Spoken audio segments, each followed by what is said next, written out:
So anytime you have AI generated content, I don't care if it's written, imagery, anything, you don't want to just copy and paste and use it immediately.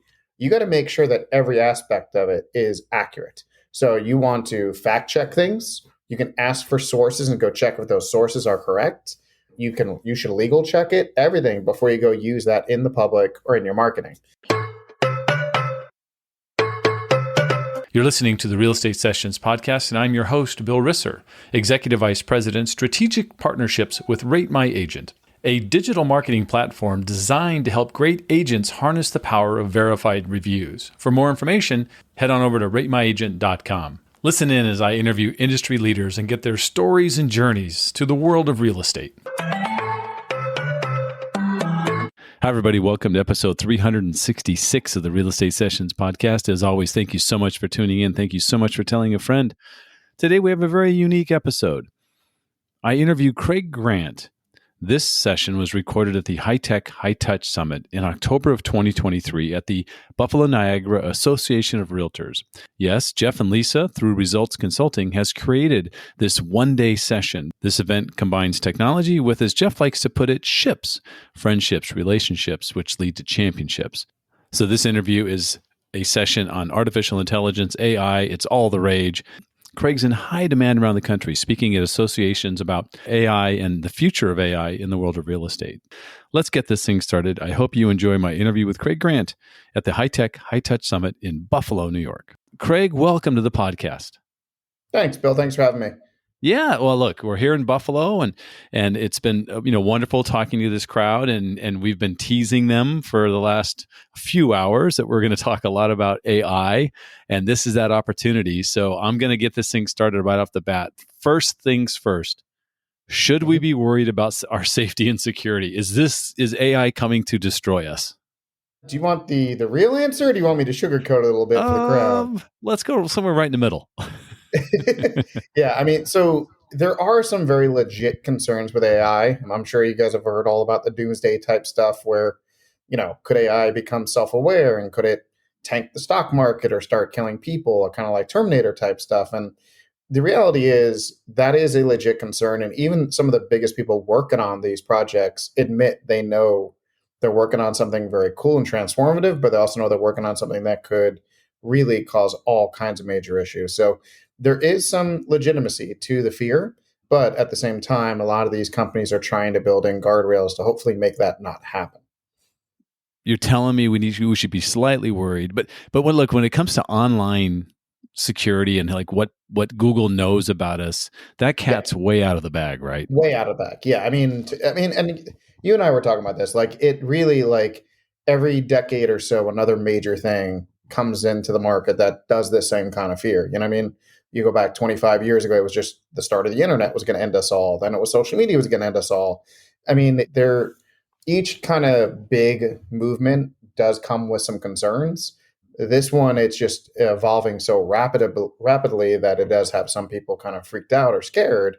But there's no putting this back in the bag. Like, AI is now out in the wild. Everyone's using it and loving it. But again, hopefully some of those fears don't come to fruition. All right. We'll hope the good guys beat the bad guys. We generally tend to do that overall. So we just need to continue that hope. Let me ask you this question: Chat GPT. I think when we talk AI, it's always Chat GPT because they were the first to really come to market and have something that was free, and then now they've got a paid version. But it feels like, to me, it's like the Band-Aid or Kleenex of AI. It's just become generically known as Chat GPT, but there's a lot of competition, right? I mean, it's growing, it seems like weekly. Yeah, absolutely. I mean, and by the way, I talk about this all the time. AI has been around since any of us. I mean, it's been around for over 70 years, but for the first, let's say 69 years of its existence, we were using AI all the time without realizing it. I mean, our GPSs, like so many things are using AI, but it was always kind of prepackaged to us by a company saying, here's how to use our AI tool. What ChatGPT really did was it flipped the script and made it available to everybody to use however you wanted, whether it's creating content, whether it's figuring out your business plan, whatever. You could use it however you wanted to use it. So it did kind of break that mold and made it available to everybody. And that's why it got such big press, and it constantly is getting buzz. But like you mentioned, it's not the only option in town. And in fact, I mean, you look at tools like Google's Bard or Microsoft's Bing Chat, which is based on ChatGPT, but Microsoft has gone further in certain areas with it. I mean, it's definitely not the only game in town. And when I talk about AI, I always tell people you might want to play with a couple of them and see which one you think is the best one for how you're going to use it in your business. Because ChatGPT is not the end all be all. I mean, in my opinion, Google Bard does some things way, way better. So does Microsoft Bing Chat. So does Jasper. I mean, there's a few options out in the marketplace that are just as good or if better in certain areas. And it is like they're leapfrogging each other every other day. Like every week or so, one of them makes another major advancement, another announcement of a new cool feature that makes it better than the others. And a week later, another one leapfrogs it again. Yeah. And there's also some very specific AI platforms out there that work really well with video or work really well Yep. with images, right? Absolutely. Yeah. I mean, and don't get me wrong, you can use ChatGPT now to do imagery. You used to have to go to Dolly to do that, but now it is being built in, integrated into ChatGPT. But there's other image generating tools, Midjourney and Stable Diffusion, Stability, that in my opinion create better kind of imagery than ChatGPT and Dolly have been doing. And Yeah. again, to me, it's another example of play with each one, see which one you think is the best, how you're going to use it. Yeah. For people here in the audience, my question to you is, what is a simple way to get started? Because, we're going to talk over the next 20 minutes very deep into the world Yeah. of AI and what it can do. But like many things in real estate and in technology in general, it can be overwhelming. So what's a Yep. simple thing someone could do just to get that first taste?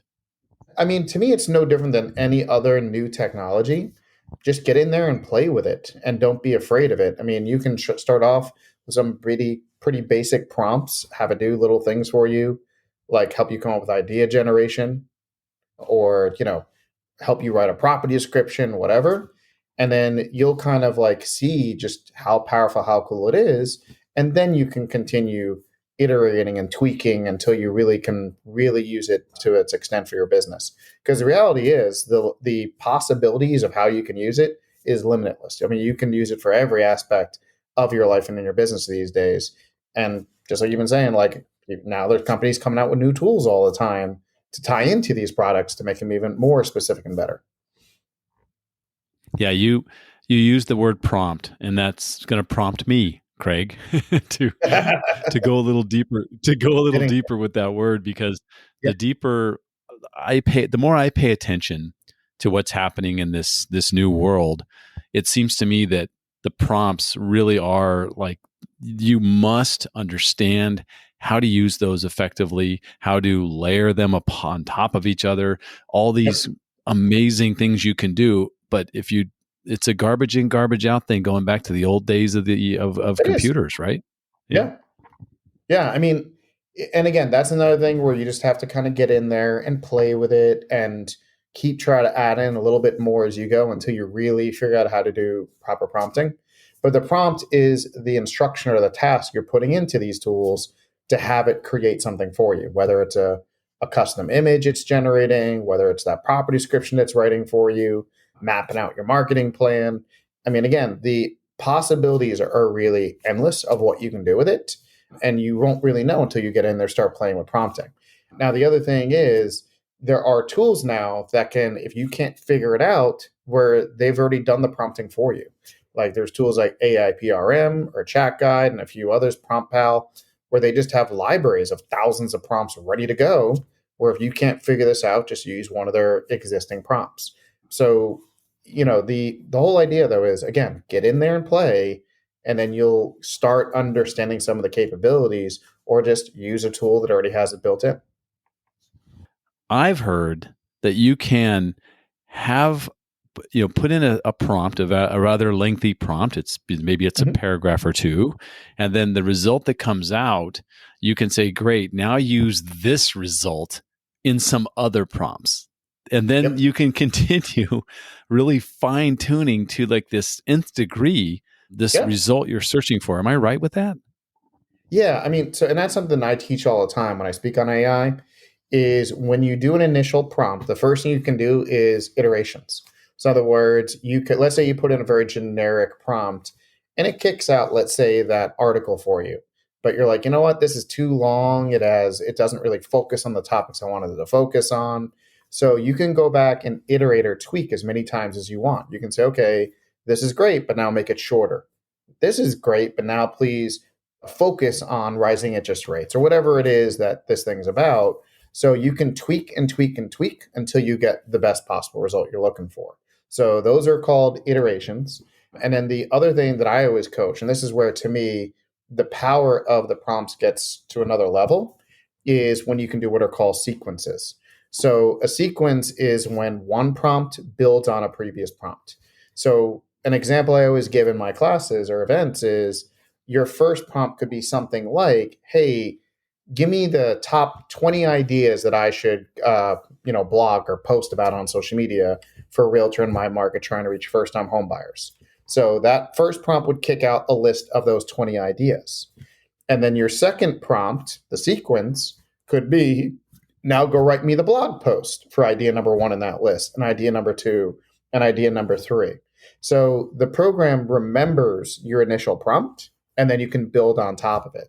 And then once you have your 20 blog posts written out, then your third prompt in the series could be now go write me a 90 to 120-second video script for idea number one in the list, and idea number two, and idea number three.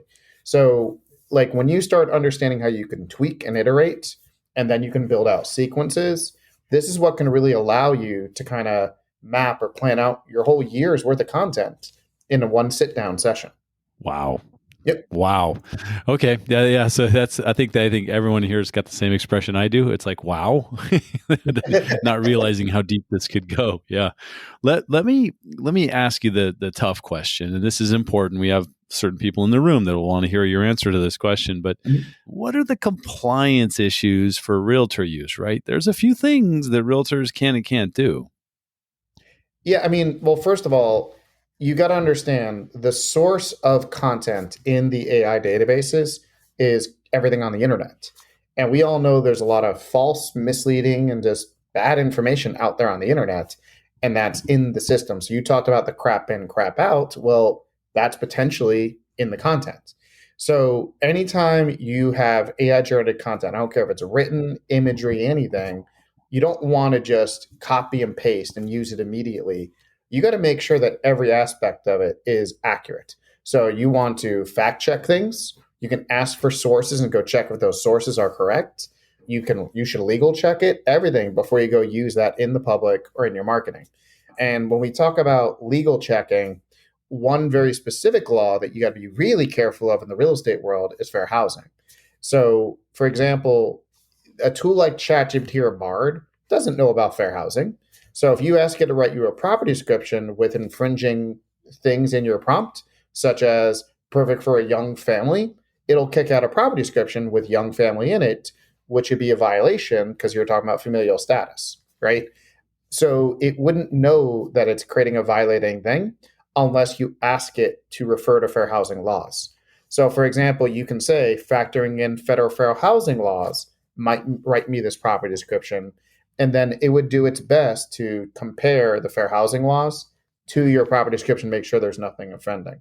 So that's one thing is always be careful, check everything. And AI imagery really struggles with things like bias. So, like if you ask it for a picture of, let's say, a young family, it's pretty much going to be an all white traditional family every single time. So it just kind of uses what's the most common pictures in the database to check out your new image. So in the marketing world, we have to be as representative as possible. So you got to understand that and sometimes adjust your prompts to overcome that bias.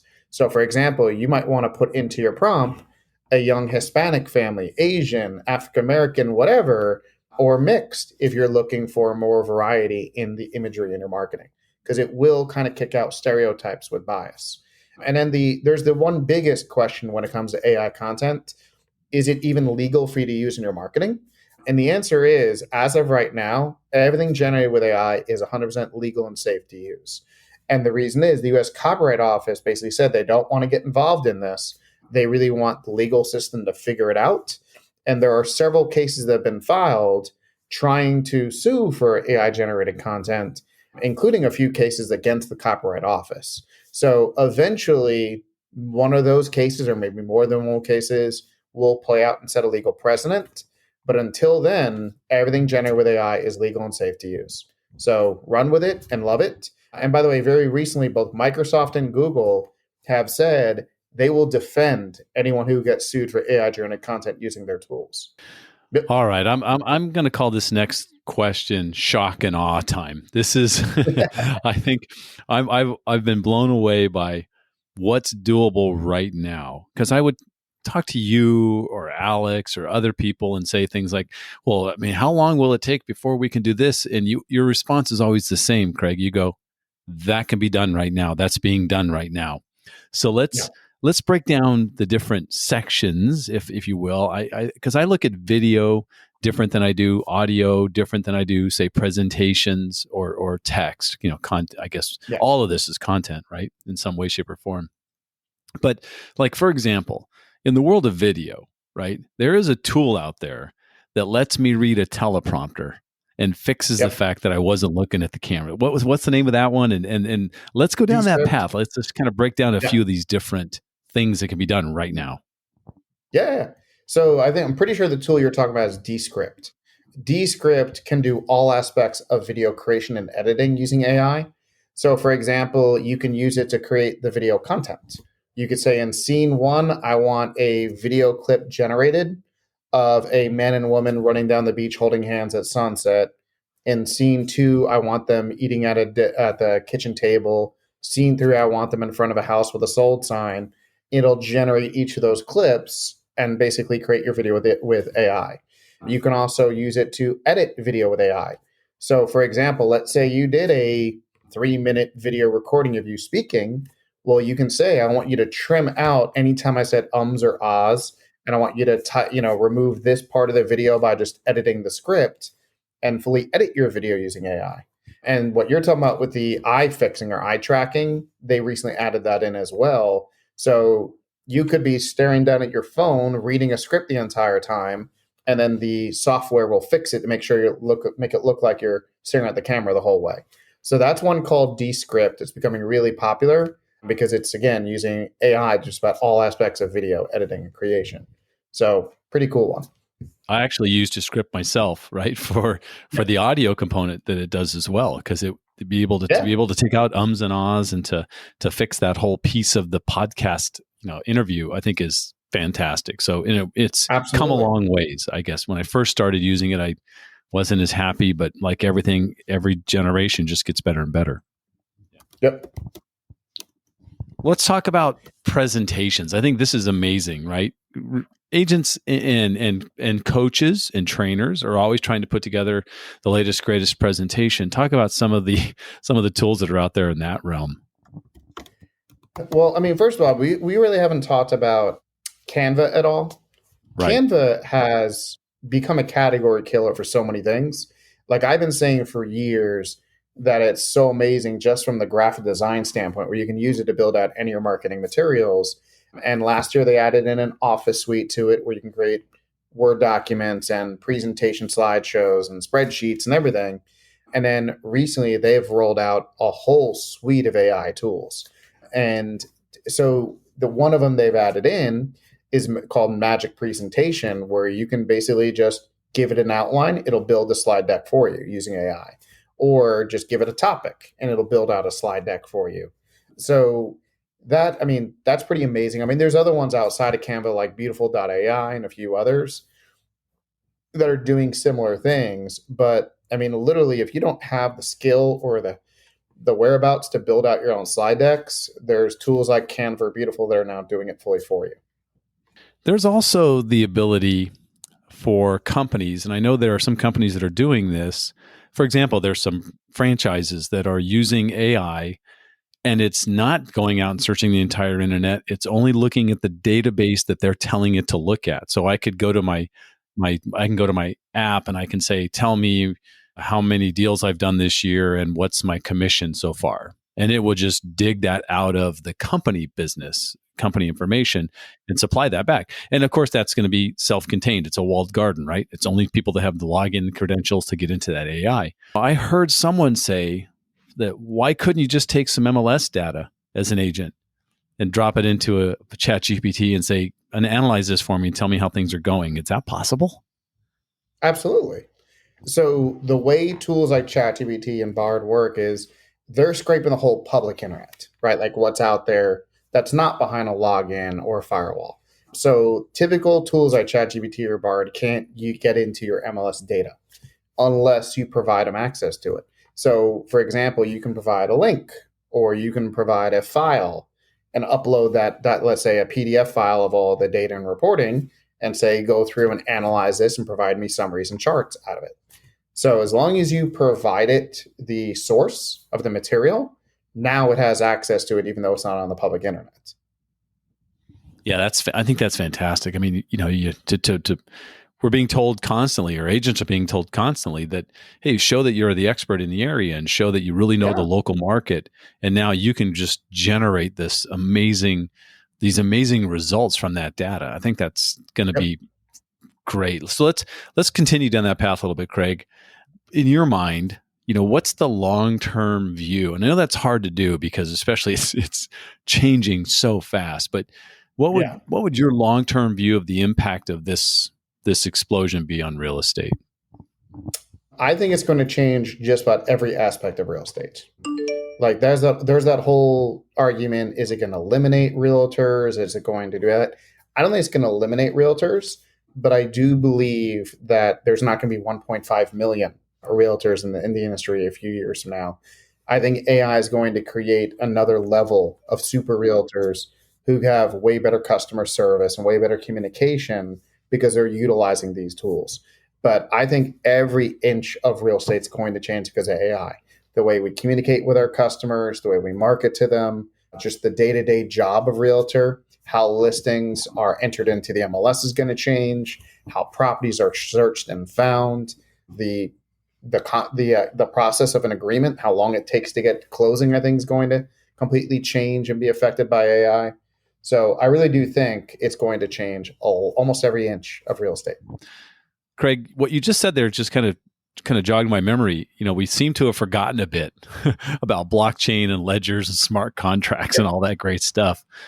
My guess is there's some way AI can help make that even easier for most of us. Is that true? Yes. Yeah. So several of our industry vendors, I'm sure you know some of the same people I know, a lot of them are talking about how they're actively working right now on how they can really leverage AI to expedite and streamline the transaction process and make it more secure all at the same time. Because I always say, like, the real estate industry in so many ways is still pretty archaic. Like, we're still doing contracts, even though we're using stuff like smart contracts starting to seep in. A transaction is still the same now as it was 20 years ago. Yep. And a typical transaction, I always say it's a miracle if you can get a contract to closing in under 30 days, unless it's all cash, right? And the longer it takes for a transaction to happen and the more steps it has to go through, it opens up opportunities for cyber criminals to jump in for things like wire transfer fraud or just to manipulate the process because there's so many hands in the cookie jar. So a lot of our vendors are trying to figure out how we can streamline that process, eliminate some of those steps, reduce the amount of human involvement in the contract and underwriting and all these things, and basically just try to make the whole transaction more secure at the same time. Yeah. Craig, this has been amazing. I'm looking at the clock. We've got to move on to the next session. But first of all, if someone listening, is here in the room or someone listening to this on the real estate sessions wants to reach out to you, what's the best way they can do that? Pretty much. I mean, I would say either through the reti.us website. So it's just reti.us. There's a form at the bottom of the site. That's always a good way to contact me. Or if they're looking to possibly hire me as a speaker, there's my site, which is craiggrant.info. Awesome. Craig, first of all, I owe you big time for putting this together. And second, I am going to make sure that you and I connect and we do a regular episode where I'm going to dig deep in your past. We're going to have some fun, and then we're going to Sounds talk good. about reti.us and a lot of other things. So it'll be that's coming. I just want you to be prepared for that. All right. Sounds good. Craig, thanks again for all your help today. This has been an awesome session, and I will talk to you soon. Okay, sounds great. Thank you for listening to the Real Estate Sessions. Please head over to ratethispodcast.com/RE sessions to leave a review or a rating, and subscribe to the Real Estate Sessions podcast at your favorite podcast listening app.